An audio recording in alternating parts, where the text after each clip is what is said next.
It was 5 degrees below zero this morning when I woke up, and so I'm thinking I really need to do some kind of garden video because I'm really not liking the cold, and we've got several more weeks before any signs of spring come up.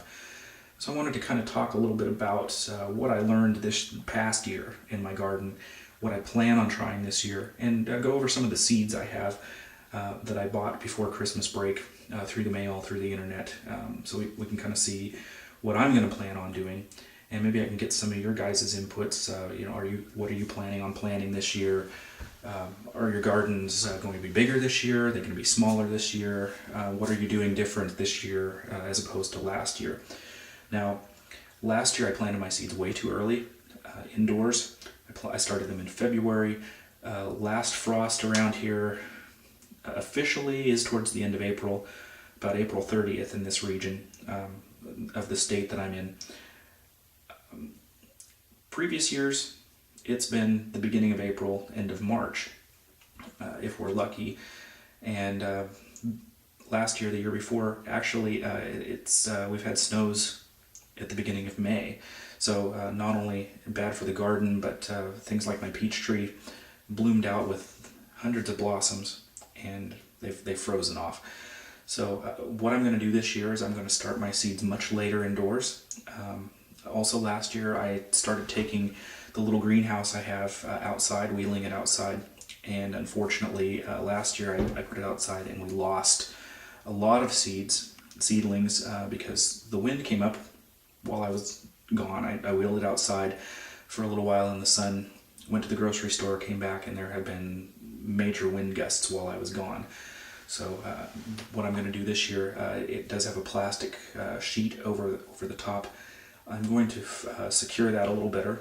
I've got some bungee cords that I'm going to attach it either to the side of the house or to something bigger like the fence, trash can, something weighty that's going to keep it down.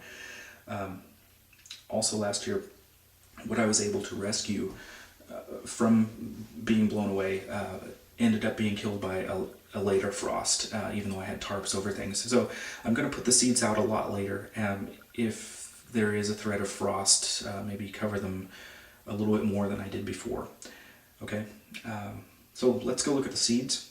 I'll show you what I've got. You'll be able to tell the Amish land heirloom seeds are in brightly colored neon cards that are covered in plastic. The Baker Creek heirloom seeds are in kind of artistic packages that look very pretty. It probably adds a little bit to the price of the seed. I would say both places for the home gardener, decent pricing for what you get.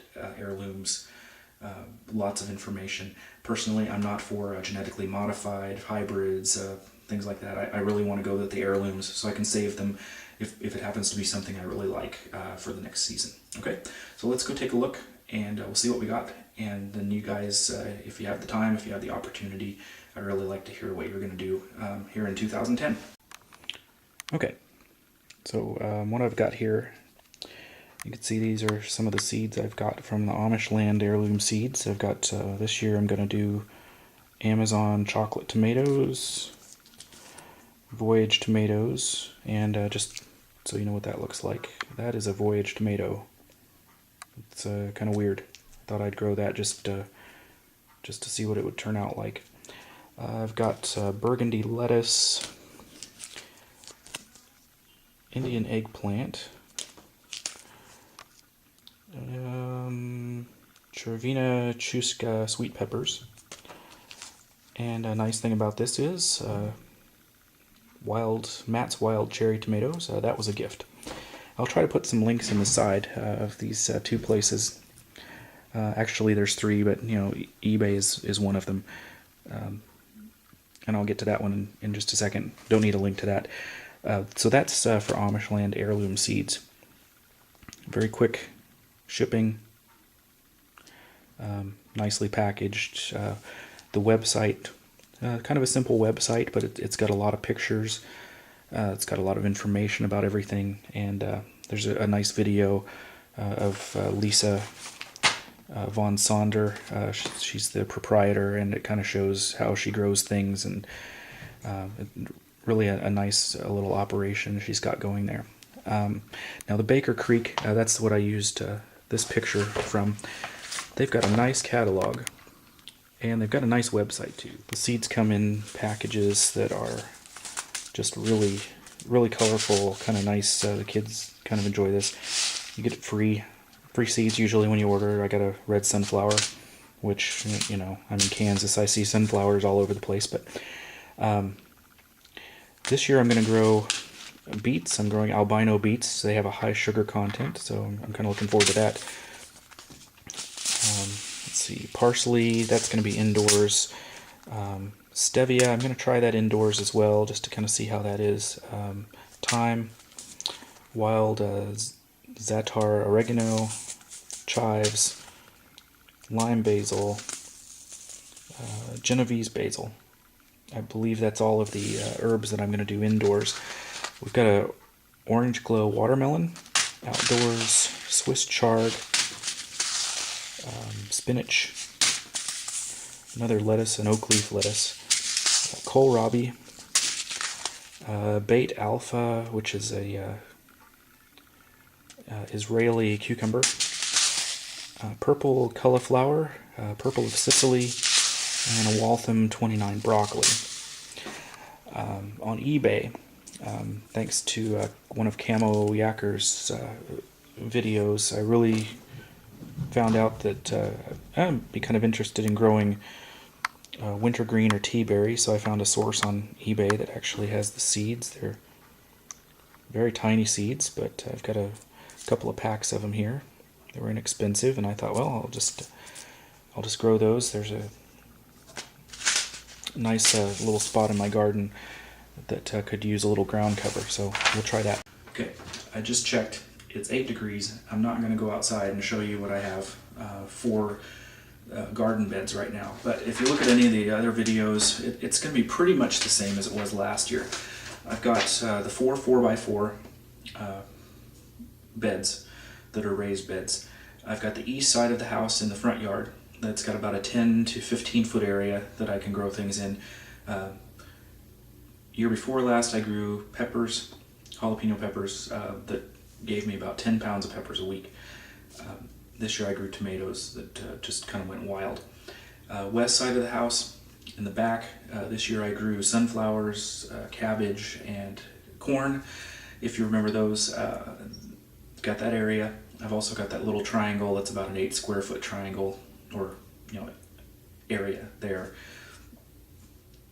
next to the deck. I've got some area behind the 4-foot beds this year that I'm either going to dig up and by hand with a shovel and use that, maybe cordon it off with some bricks, or if I can get some more wood, I might just build an extended raised bed just for that one area, a big giant bed behind that. I've got, let's see, I'm kind of looking at a list here. I've got some large containers. May get a few more of those. They're fairly inexpensive.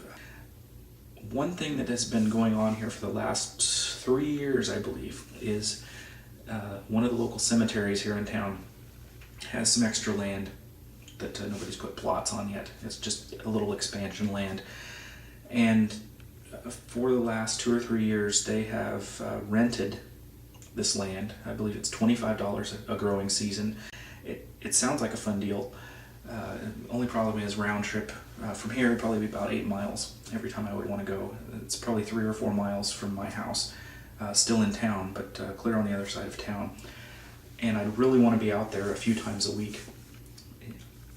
I don't know if the cost of the gas is going to be worth it. Those are my plans or possibilities this year of some of the things I'm going to grow. How about you guys?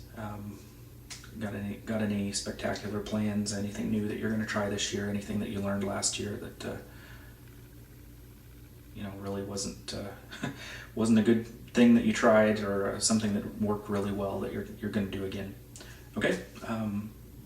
Hope to hear from you guys, and have a good rest of the winter. Hope to see some of your videos here pretty soon. Thanks.